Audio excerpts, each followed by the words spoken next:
Trump's victory is set to absolutely destroy Europe, but probably not in the way that you're expecting. And look, I'm not going to waste your time. We already know that Trump has absolutely destroyed Kamala at the polls in the presidential election. He's going to be president within just a couple of months. It was a little bit of a surprise to anyone who trusted the mainstream media, but everyone who was just, on X.com or paying attention to how bad the economy was in the US over the last 4 years, this really shouldn't have come as a surprise at all. What most people really aren't expecting is just how much this is going to change every other country in the world as well. Yes, the United States is on for a booming 4-year period. They're going to have a great time. Their economy is going to go really, really well. The stock market's going to go up, and a lot of Americans are going to get very, very wealthy. But people in the UK, people in Europe are in for an absolutely horrid time because Trump is not a socialist, and he really doesn't like socialists, and he lets his views be known. So in this video, we're going to look at exactly what's going to change around the world, in particular with relations between the United States and places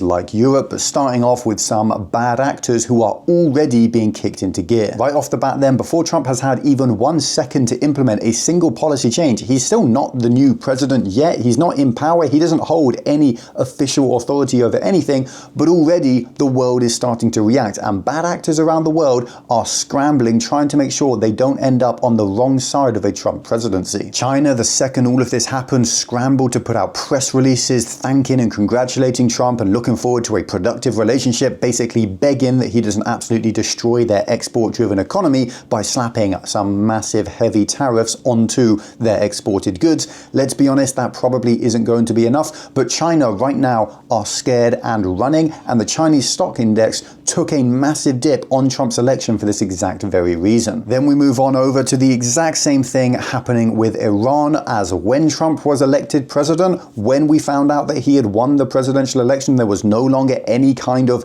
iffiness about it. Instantly, the Iranian currency dropped by more than we've seen in years over just the course of a couple of hours, because so many people are worried about what this is going to mean for Iran's economy, and in particular their ability to export oil. Now, it's no secret Iran has been a little bit badly behaved recently. They've been a massive proponent of this war between Israel, Palestine, Hamas, Hezbollah, however you want to phrase it. Iran is really the enemy to Israel here, not these militant groups, because they're funded and supported only because Iran is willing to do so. Obviously, this has been a massively contentious issue in the United States. Yes, no one likes to see Israelis or Palestinians killed, but in Europe, it's even stronger. All over the world, really, this is just wrecking geopolitical havoc. And Trump is going to lay blame directly at the feet of Iran. Last time Iran acted up, from 2016 through 2020, when Trump was president, he was very, very clear. He said, we're going to bomb the shit out of them. That's exactly the direction that we all expect Trump to take now as well. They're going to put more sanctions against Iran. Unlike Russia, Iran is not going to be able to evade those sanctions because it just isn't that valuable or important an economy. Their currency, their economy is going to suffer massively, and the markets have already priced this in within just a couple of hours of it being clear that Trump was going to be the next president. And on that same vein of Israel versus Palestine, or Hamas or Hezbollah, we see more news emerging from the Gulf, from the world of Arabia. Qatar has notably been a little bit of a crap Western ally over the recent years. They've allowed Hamas and Hezbollah officials to live in luxury in Qatar whilst running these terrorist organizations. This has been allowed by Qatar. Every country in the world knows it, every government in the world knows it, but no one really wants it to happen, yet we don't have the soft power here in the UK to go and influence that and stop it from happening. Biden didn't have the soft power from his presidency to go and stop this from happening. Within just hours of it being clear that Trump was going to be the next president, again, we see an absolutely monumental shift, with Qatar announcing that all Hamas officials are going to essentially be deported from the country. They have to leave immediately, and if they don't leave, they will be forcibly removed. This is just one example of how monumental this shifting geopolitics is going to be. Because Trump doesn't take crap from anyone, and because he's such a strong figure on the world stage, countries are not going to be able to just ignore what America wants anymore. They're going to have to act knowing full and well that if they don't, they're going to be on the harsh end of sanctions or tariffs or other political soft power moves to try and influence the direction of other countries. And looking at this from a perspective perspective of Hamas or Hezbollah, who have already been losing leaders left, right and center, taking massive losses on the ground and within their leadership, their ability to run this terrorist organization from a separate country which is 100% safe from Israeli forces is really, really important to their ability to fight this war. With these officials being kicked out of Qatar, they're going to have to move somewhere else. They're going to be looking for safe haven in countries like Lebanon or Jordan or Iraq, but they're going to deeply, deeply struggle to be able to run their operations from those countries. And those are countries where Israel can actually hit them, as we've seen in particular in Lebanon recently. It's pretty clear that actually changes are already being made before Trump's even come into power, just by the fact that he talks strong, and people know that he's going to act strong as well because of how he behaved and the changes he instituted regarding US foreign policy from 2016 through 2020. Now, another massive impact, a massive change that has already started since the presidential election is how businesses and individuals and billionaires in particular have been emboldened by this victory by Trump to start taking decisive action themselves. We can almost actually liken this sort of event to when Elon bought Twitter, renamed it to X.com, fired 80% of the workforce, and then the business just continued to run as normal and has actually seen an increase in user growth over the last year or so. As a result of that one action by Elon, then countless other tech companies started laying off all of their slackers as well, getting rid of those useless workers who aren't actually contributing to the success of a company.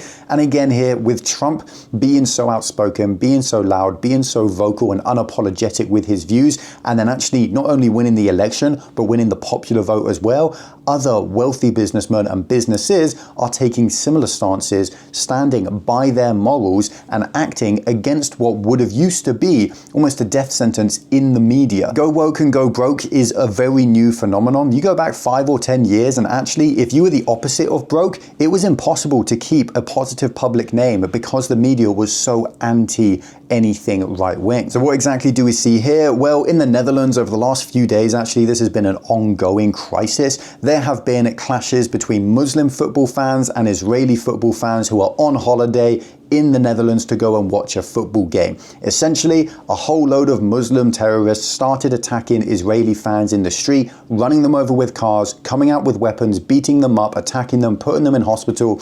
Absolutely horrific stuff. It comes on one of the anniversaries of the pogroms, where essentially Jews were hounded out of the Netherlands and killed by the Nazis during the Second World War. So it's an awful time for this to be happening historically as well. But the worst thing about this is really that just the Netherlands and the Dutch government hasn't really taken any stance against this. They announced that they'd made 65 arrests following the football games as a result of these attacks on Israeli footballers, but it later emerged that actually all of those 65 arrests had been made to football fans during the football games, just for people getting drunk and disorderly, and they hadn't made even one single arrest of the people who were out there hunting and targeting Jews. Now, if this had happened a few years ago, nothing else would have really come of this. Billionaires and wealthy, influential Jewish people would have thought it's awful and hoped that something would change, but they wouldn't have the ghouls or the balls to actually do anything about it. That's where things changed though, because Bill Ackman, who's been an outspoken supporter of Trump and has now been emboldened by Trump's popular vote victory, has taken a stance. He owns 23% of a very, very large company which is partially listed in the Amsterdam Stock Exchange, and he's announced he's moving the company away from Amsterdam. Not only taking them off the Amsterdam Stock Exchange, but actually taking the company out of the country altogether, moving it over into London instead, because he thinks that Jewish people are not safe in the Netherlands, rightly so in fairness. Now, this is a little bit sad for the people of the Netherlands because this will impact their economy. This isn't going to be the only business to take actions like this, and as this actually started a few days ago, but these attacks on Israelis and Jewish people in Amsterdam have continued day after day, night after night, their economy is going to take a hit from this. Many more businesses will leave. Bill Ackman alone is a very influential person, and people like Elon Musk, Donald Trump and Bill Ackman are going to be actively punishing left-wing governments which fail to protect security, in particular against these radical Islamic groups. Now, the reason I think this is sad for the people of the Netherlands is actually the largest party, political party in the Netherlands is a right-wing party which is voting and fighting against mass immigration and trying to make the country stronger. But unfortunately, they have a proportional representation system, which means that even though the ruling party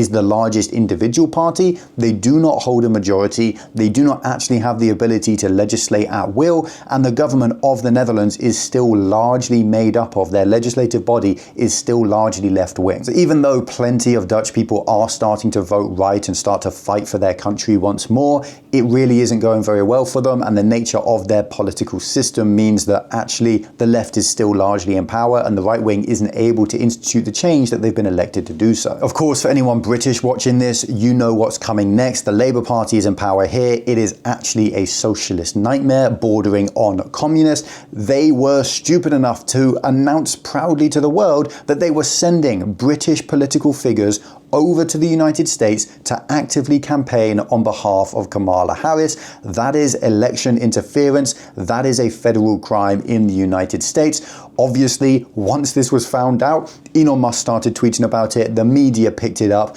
Donald Trump said that he was going to sue criminally those Labour members who went over to the States to try and support his opponent. And it really just didn't go well for the Labour Party at all. Their relationship with Donald Trump is off to an absolutely awful start, as you would expect. And they didn't even manage to move a needle at all, because no one cares in America what British politicians say. You fought a war 250 years ago so that you didn't have to care about British politicians. So us sending our third tier shitty MPs out there to espouse upon you socialist politics is never going to have any real impact. It doesn't stop there, of course, because we have an idiot known as David Lammy in power as our foreign secretary, which means he's the one who has to speak to foreign countries and build strong relations with them and work out deals and organizations and everything like that. He's gone on record calling Donald Trump a whole load of different things: a neo-Nazi, a fascist, a sociopath, just things that anyone in politics shouldn't be calling someone who is the leader of their largest ally. It doesn't stop there either. Pretty much every member of the Labour Party has been out there critical of Donald Trump, and not just saying, I oppose this policy for these reasons, but just calling him a fascist or a Nazi or an idiot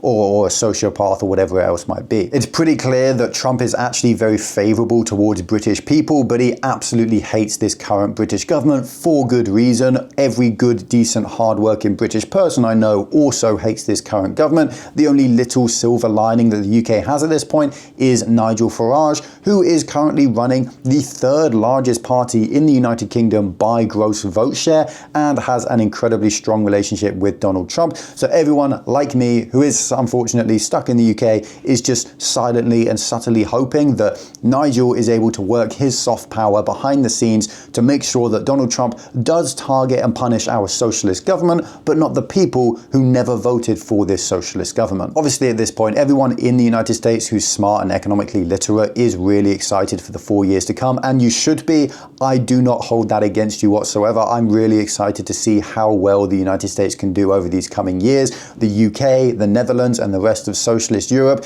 is really not in for a good time. We're going to have some very tough talks with Donald Trump where he tries to punish socialism without punishing the people who didn't vote or don't support it. It's going to be very difficult to keep those two things apart. I'm a little bit hopeful for us in the UK to see what Nigel Farage can do, and also the opinion polling for this current Labour government is absolutely abysmal. Less than 33% of voters in the United Kingdom actually voted for Labour. Less than 25% of people in the United Kingdom voted for Labour this past election. So I think it's pretty damn clear that actually this isn't a government representative of the British people. It just came about as a result of the total utter failure of the previous government in charge and our sort of weird two-party system where there wasn't really any true opposition up until Nigel Farage came up with Reform UK, his new political party. If you've seen my videos before, please let me know what you think about this new style of video. I've never tried something like this before, but one of the reasons I don't make many videos these days is it just used to take me a long time. I used to script out every single word myself. That's like 2,000 or 3,000 word essays I was writing 3, 4, 5, sometimes 7 times a week trying to keep videos pumping out.